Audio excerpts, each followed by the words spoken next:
pattern of misinformation initially that we'd seen at least in 2013 and 2017 was attacking the candidates directly. But this one tended to be much more sophisticated. It was trying to get people to lose trust in institutions. The fact that Odanga did that whole report on misinformation on TikTok, but when we went back post the release of the report, all the hashtags that he flagged were non-existent. But now new hashtags had come up, still spreading fake news on the Kenyan election process. Welcome back to this second part of our discussion on misinformation, disinformation here on the big picture. It's been a big part of Kenya's electoral cycle and will likely be a big part of yours, whichever country you're watching this from. And where we left off, Eric Mugendi from Meedan was telling us that for us to be able to, reconstruct the world around perhaps better principles in fact-checking misinformation and disinformation, we kind of have to build these platforms from the ground up. What does that look like? Considering that there are people, like Mark Zuckerberg and the owners of Twitter, I forget their names, I don't know whether it's Elon Musk it's or... almost Elon Musk. Right? Who, and the guys behind TikTok, who are invested in this model because it makes them a hell of a lot of money. Yeah. So how do you rebuild something that is the antithesis of this current economic construct? I think because the first thing we need to realize is these platforms are not being built for the social good. They're not being built so that we're able to connect with long lost friends and all these other things. That's just that's an additional feature. But wasn't that the origin story? Or my college sweetheart, see her 10 years from now, or she's put on a little weight. That's the origin story. That was the origin, yes. But what are they today? What are they made for today? What they're doing now is they are finding ways to monetize every aspect of you.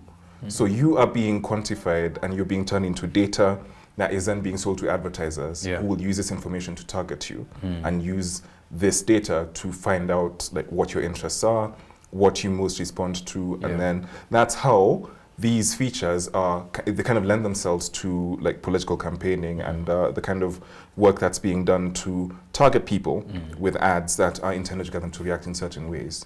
So the first thing that I would probably take away is this ability to micro-target people. So the fact that they're able to recognize that, let's say if I have a Samsung, if I drive, let's say, a Toyota, or if I live in a particular part of Nairobi, this is how much I earn. So you are much more likely to get ads for, let's say, Pizza Inn versus someone else who's getting ads for Java. So this is a kind of thing that these platforms have become really good at, identifying what your needs are and feeding you the ads that they think you would best respond to. So by taking that specific part away, first of all, they will not be making any money, which is bad. Which is bad for them. But ultimately, what it does is it frees us from just knowing that there's particular bits of our personality that have been quantified. They're essentially ones and zeros in someone's hard drive somewhere. And it means that we need to focus more on the human interaction aspect of it. So, which is really difficult because that's what these platforms are built for. They were built to get people into that space where they feel like they can't disconnect or they can't unplug. And if they do, then there's that FOMO. There's that idea that, there's these conversations happening, which is why I think Twitter introduced trending topics so that you're able to see, this is what everyone's talking about, let me try to catch up.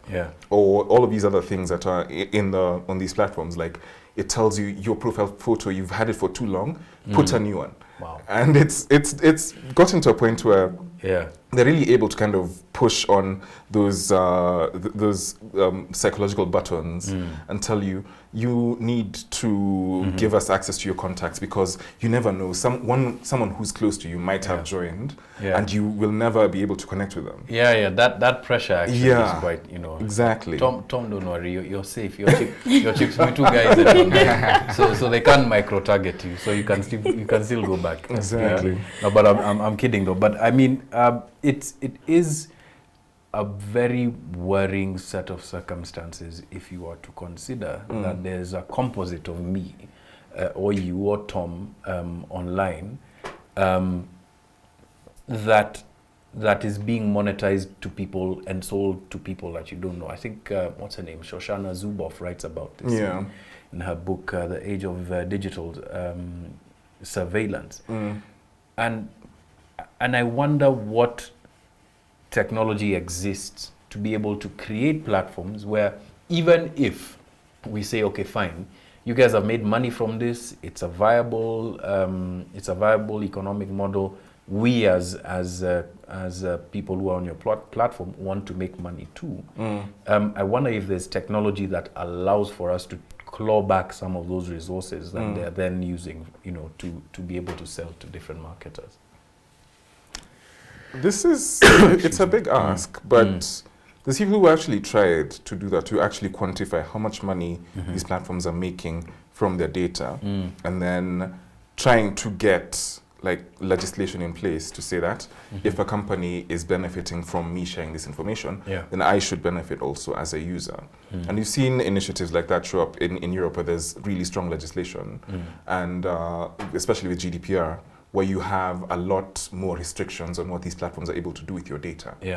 And that kind of takes away the incentive that these platforms have to target ads at you. So essentially you become like random blank face user without any discernible information getting on these platforms, and then you just interact with people as just casually or without the ability to, without leaving like a digital footprint, which is something that's really important. There's also things like the right to be forgotten, where you can actually compel search engines to delete information about you that you find to be problematic, or that you would rather not be available online. But we, again, we're not at that point. Like if you look at our attempts at legislating things like access to data, every time you pay at some random place using your M-Pesa, then they start sending you information. They're like, hi, here is, you bought from us like 3 years ago, here's our new offer. Which means that we still are not at that point, even though we're trying to introduce things like data protection and trying to limit these corporations' ability to monetize our information. Okay, I want to go a few steps back into our conversation and speak about perhaps what we're now leaning into, which is like the darker side of this kind of manipulation of information and fake news, misinformation, and manipulation of content with a true intent to harm. Tom, we saw some of this during the electoral cycle. Maybe you can remind us of what we saw and the kinds of heat that those posts were able to get. So as you guys mentioned, there was a proliferation of misinformation that is specifically peddled by not surrogate accounts, but accounts that have actual influence and checks on Twitter. A good example is right before the elections, I think the final days of campaign, Governor Ali Hassan Joe posted a video, and it was also posted by Junet Mohammed and I think Philip Etale too. The video was very doctored. It wasn't even just doctored, it was very doctored. It was highly like chopped up and screwed. And yes, like real production went into the video. And it essentially tried to pit a few tribes against another. So it showed DP Ruto at a rally in his Uasin Gishu area. He was speaking in Kalenjin. The whole speech was actually in Kalenjin to a point where he spoke in English. But the English part was doctored. I don't know how they got the words. I don't know how they stitched those completely different words together. But it tried to tell the other, it was essentially telling tribes that were non-Kalenjin to move outside Uasin Gishu during election day, and that's threatening them. That's an incredibly dangerous narrative, because that was one of the sore points from the 2007 election. Tracy, Tracy, was there anything in that kind of darker line of misinformation, disinformation that you saw that concerned you? Yeah, so there was this picture. This was pre-election. So there was this picture of young Kalenjin boys wielding bows and arrows. Then the caption in the tweet was young Kalenjin men being trained to go wage war post the election, which wasn't even true. It was a picture from an initiative, can't remember the exact name, but it was, they were being taught archery. So it's between two cattle rustling communities. So they were being taught archery as a sport to bring them closer together. Oh, there it is. There it is. Yeah. So you can see teenagers preparing for electoral violence. Yeah. So that was really disturbing because this is a sore subject for many Kenyans. Yeah. And for you to peddle such information at such a critical time is very insensitive. Yeah, true. Yeah. You've been doing some research around this. I don't know whether you can speak to this. Yeah, so there's been a lot of like conversations around like the hate speech being used as like a way to create like an us versus them narrative. So trying to create this idea that certain communities do not belong in certain areas. And then one of the things that we've been doing is we've been identifying specific keywords that are being used. So these are, there's some of them that I think NCIC had put out. But they were it was lambasted because they're pointing at things like, oh, hatupangwingwi as a hate term.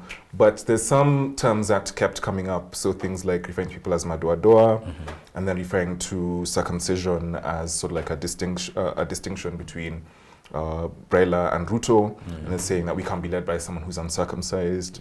And then there also this language that keeps coming up, like especially targeting Martha Karua because they're calling her shush. Yeah. So they're calling her an old woman, even though if you look at the age difference between her and someone like Ruto and Gachagua, for example, they're not calling them Guka, but they're calling her shush specifically. So they're trying to attack her on the basis that she's a woman and she's running as she's a running mate for a major party. Yeah. And then in addition to that, there's also a lot of hate targeting women candidates as well. Essentially, any candidate who's running on a UDA ticket was being accused of visiting a specific room at Weston. Yes, I remember. So they kept talking about room 350 and then they kept saying that the only way that they got those nominations was because they visited that room.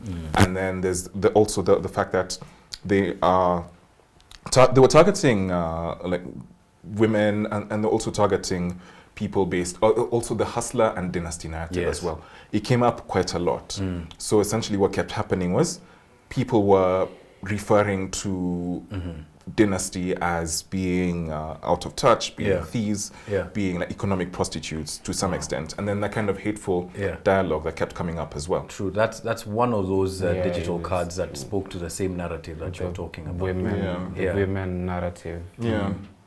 Yeah, it's incredible how misogynistic some of this hate speech became at a certain point, especially targeted at women. And you know, not only is it dangerous talk to just have out there, but it's actually been legislated against, many years ago in our defamation laws. There's a specific type of slander that refers to slander against women, where you try and demean women on the basis of their sexuality and what have you. So if the person who was found to have done this digital card was pursued by someone like Martha Karua, they stand to lose a hell of a lot of money. And which leads me to my next question. What consequences and who metes out these consequences to people who are deliberately doing things like this?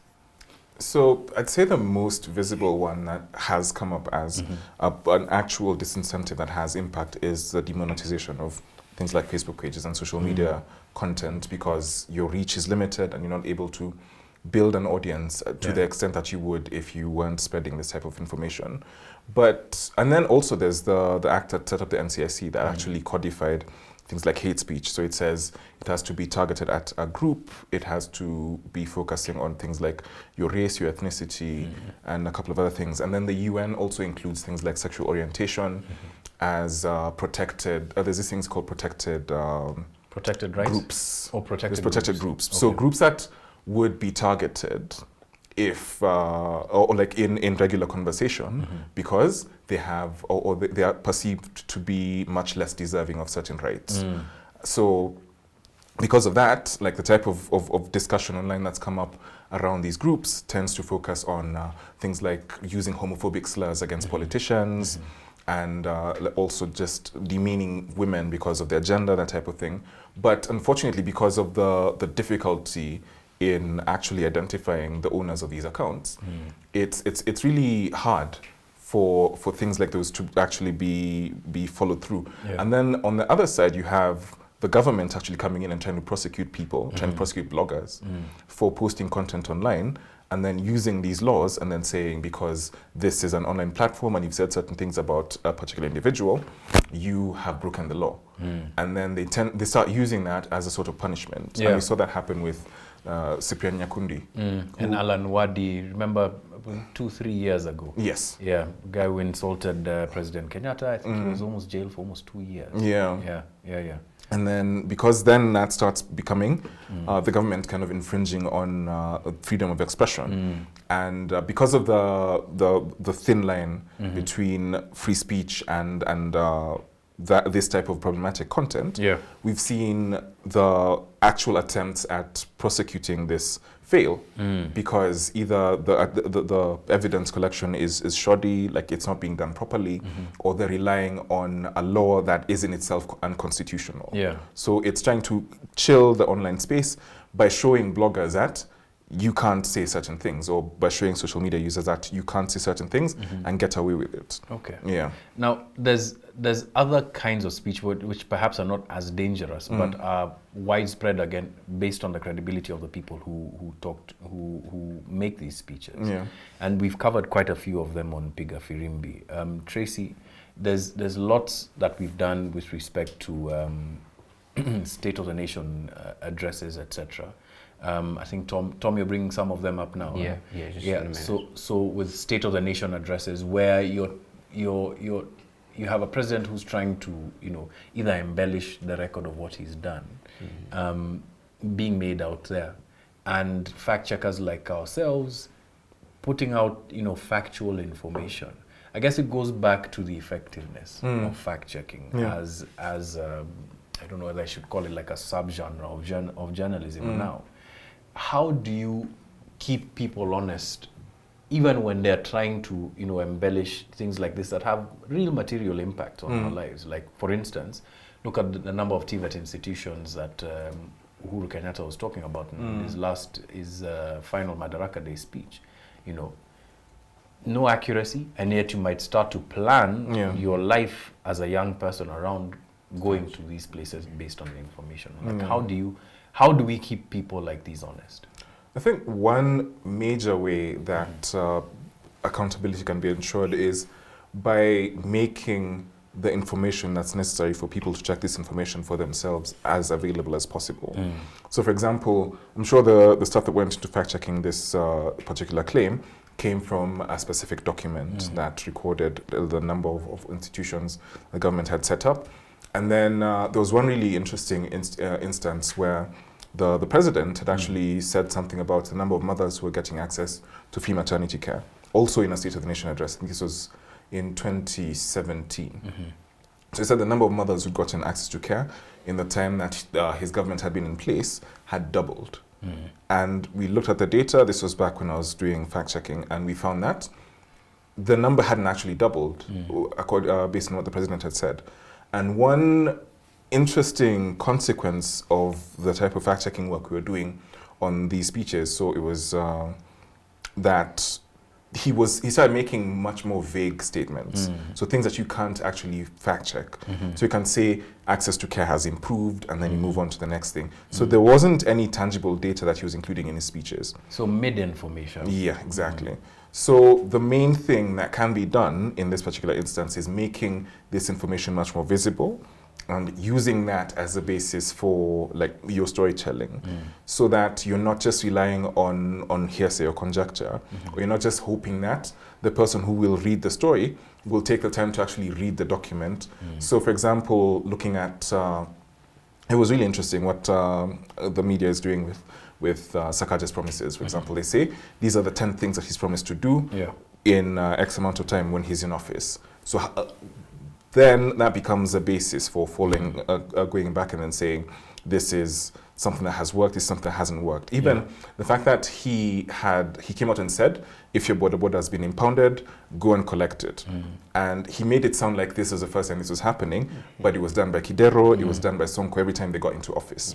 So this type of accountability journalism that's focusing on the data and the statistics, that's not just reporting on the issue and then moving on and then only coming back when it becomes an issue again. So just sustaining the public focus on this particular matter and then just making it possible also for the audience or for the people who are seeing this information, this content, to go collect this information for themselves and then come back because they have a much more significant interest in some of these things than you do as a journalist or as a fact checker. So they can then use this information. They say, especially now that the Constitution made public participation a much bigger aspect of the budget process, and then telling them, this is when the public participation is happening, like in your ward or in your constituency. This is a location, this is a time, go. This is the information that you need to ask questions. So you're not just passing a budget document saying that we will allocate money to a road that's gotten money allocated to it for the last 10 years and nothing has been done. That's a great few tips on what people can do to start to make people like the president, people in power, more accountable for what they're doing, and for us as well in terms of accountability journalism. I want to end on a slightly different tone than we've sustained during this second part of our discussion, and I'll start with you, Tracy. Oh, jeez. What was the most humorous piece of misinformation that you saw? Where do I start? The list is endless, but the funniest one I saw was a video. Well, it's not entirely fake. It's just been miscontextualized and edited. So when they were tallying the votes during that period of time, one morning we woke up to a video of Chebukati declaring Ruto as the president before the elections had been announced. Then we go back, the video actually exists, but they went and instead of it was back in 2017 after the repeat polls, that's when Chebukati was announcing Uhuru Kenyatta as the president-elect. So they took out Uhuru's name, added Ruto's name, and completely cut out Uhuru from that whole video. It was a whole circus. Terrible. That's what made you laugh. I have a weird sense of humor. Clearly. Because I was following, I was like, wow, that's like really... Like, where is this going? Why is this I have a weird sense of humor. Hey, Tracy, how about you, Tom? Quite recent, actually. Yeah. It's post-elections, though. This guy with a green bag on his head. This one. Yeah. It's easy to say this is Francis Atwoli. Yeah. From the back, you can see the body fits him. They the will setting. not believe. Zoea. Zoea rais wako. So essentially, they're just saying that this is Francis Atwoli. He's hiding in shame. He's been defeated. He's silenced finally.